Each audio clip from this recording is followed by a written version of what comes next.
Of all the places on Earth that I've walked and photographed, I keep coming back to one special place, the Tibetan Plateau. We've covered several different stories about it already on the China Current, but this story is one of the biggest, covering our planet's most extensive protected areas. Hi, I'm Kyle Obermann, nature contributor for the China Current, showing China's wild side.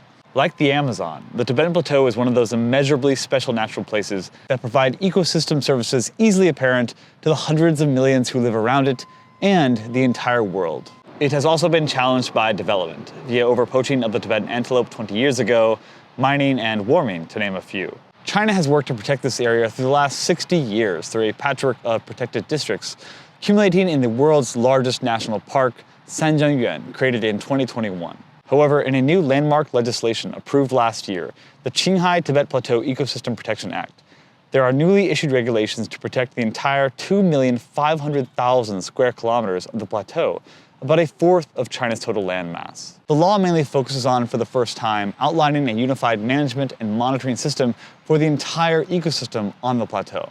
In addition to laying the framework for ecosystem restoration, protection, and future adaptation to threats like increased wildfires. It also outlines strict penalties for individuals and companies who break the law, even for those who litter.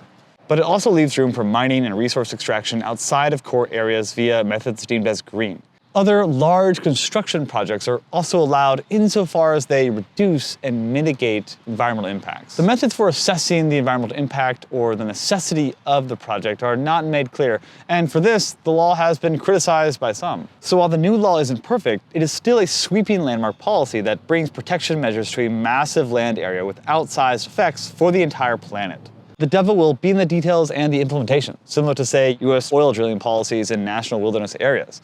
But this could serve as a model for other nations looking to protect massive, interconnected, and populated biomes that are critical for the Earth.